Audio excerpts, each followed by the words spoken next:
সরকারি ও বেসরকারি নার্সিং ও মিডওয়াইফারি শিক্ষা প্রতিষ্ঠানের নার্সিং এবং মিডওয়াইফারি কোর্সে 2020-21 শিক্ষাবর্ষে ভর্তি পরীক্ষার ফলাফল প্রকাশিত হয়েছে।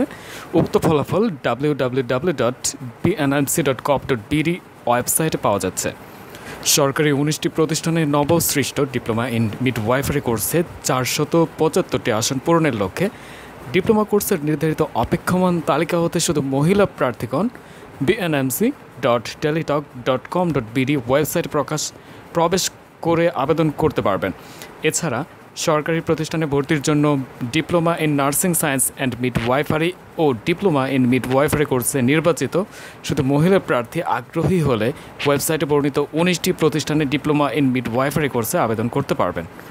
তো তোমরা আশা করছি বিষয়টি বুঝতে পেরেছ এবং তৎপরবর্তী আরেকটি স্টেপ যেটা তোমাদের জন্য প্রয়োজনীয় জানা সেটা হচ্ছে এবার লক্ষ্য করো এখানে একটা বক্স দেওয়া আছে। বক্সের মধ্যে মেধা তালিকায় সরকারি প্রতিষ্ঠানে নির্বাচিত প্রার্থীদের ভর্তির একটা নির্দিষ্ট তারিখ দেওয়া আছে, সেটা হচ্ছে 11 থেকে 20 অক্টোবর 2021 সাল।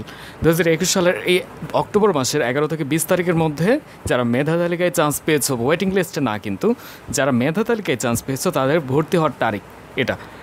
তো তারপর সরকারি 19টি প্রতিষ্ঠানের নবসৃষ্ট ডিপ্লোমা ইন মিডওয়াইফারি কোর্সের 475টি আসন পূরণের লক্ষ্যে প্রার্থীদের পছন্দ ক্রমের আবেদন দাখিল।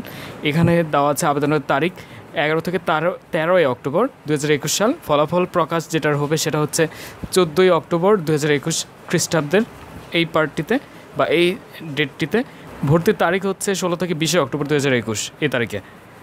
আর স্ব ইনস্টিটিউট বা কলেজের সকল কাগজপত্রের মূল কপি সহ তোমাদের কিন্তু এই প্রসেসটা করতে হবে। মেধা তালিকায় সরকারি প্রতিষ্ঠানে নির্বাচিত প্রার্থীদের যে ভর্তি কার্যক্রমটা রয়েছে তাদের এই স্ব ইনস্টিটিউট বা কলেজের সকল কাগজপত্রের মূল কপিটা লাগবে ভর্তি হওয়ার জন্য।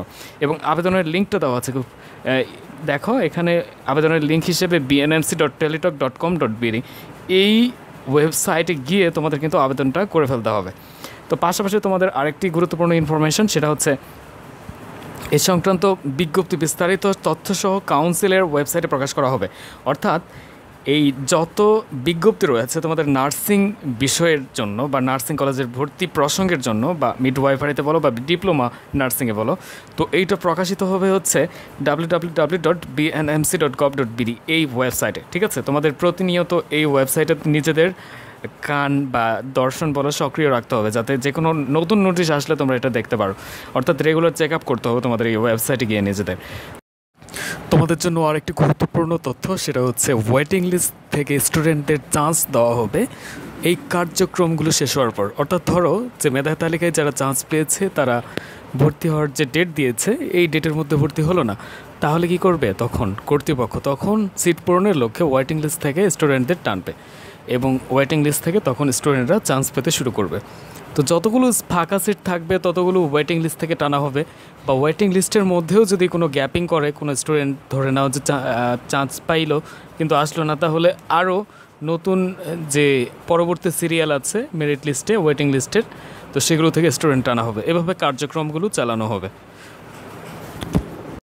আর তোমাদের মাঝে যারা চান্স পাও নাই এই নার্সিং কলেজের ডিপ্লোমাতে বা বিএসসিতে বা মিডওয়াইফারিতেই বলো, তাদের যে কর্তব্য সেটা হচ্ছে যে ওয়েটিং লিস্টের জন্য অপেক্ষা করা অথবা সেকেন্ড টাইম প্রিপারেশন নেওয়ার জন্য প্রস্তুত হয়ে যাওয়া। ঠিক আছে, এবং যারা চান্স পেয়েছো বা তোমাদের যে SMS এসেছে এখানে যে এলিজিবল লেখা আছে এর মানে হচ্ছে তোমরা 40 আপ করেছো, 40 মার্কের উপর পেয়েছো, তোমরা নন গভর্নমেন্ট কলেজে ভর্তি হতে পারো। আর যাদের ইনস্টিটিউট কোড এসেছে তারা চান্স পেয়ে গেছো, তো তারা ভর্তি হতে পারো। আর আবারও আরেকটা কথা বলছি সেটা হচ্ছে যারা চান্স পাও নাই তারা যদি ফার্স্ট টাইমার হয়ে থাকো তাহলে সেকেন্ড টাইম প্রিপারেশান আবার নিয়ে নাও যদি একান্তই পড়ার ইচ্ছা থাকে। আবার যদি এরকমটা হয় যে তোমরা ফার্স্ট টাইমার এবং তোমাদের GPA মার্ক খুব ভালো আছে, অন্যান্য ইউনিভার্সিটিতে ভর্তি ফর্ম তোলা আছে, সেক্ষেত্রে তোমরা সেখানে পরীক্ষা দাও, সেখানে একটা চান্স নিশ্চিত করো এবং সেখানে চান্স নিশ্চিত করার পর একান্তই নার্সিংয়ে পড়ার ইচ্ছা থাকলে ইয়ার গ্যাপ দিয়ে সেকেন্ড টাইম প্রিপারেশান নিতে পারো। তো এইটাই হচ্ছে ভালো একটা উপায়। তো আজকে এতটুকু পর্যন্তই। যদি ভিডিওটি হেল্প করে থাকে কাইন্ডলি আমাকে হেল্প করে দিও সাবস্ক্রাইব করার মাধ্যমে, যাতে এরকম ইনফরমেটিভ ভিডিও তোমাদের কাছে বারংবার পৌঁছাতে সক্ষম হয়। সে পর্যন্ত ভালো থাকো, সুস্থ থাকো, আল্লাহ হাফেজ।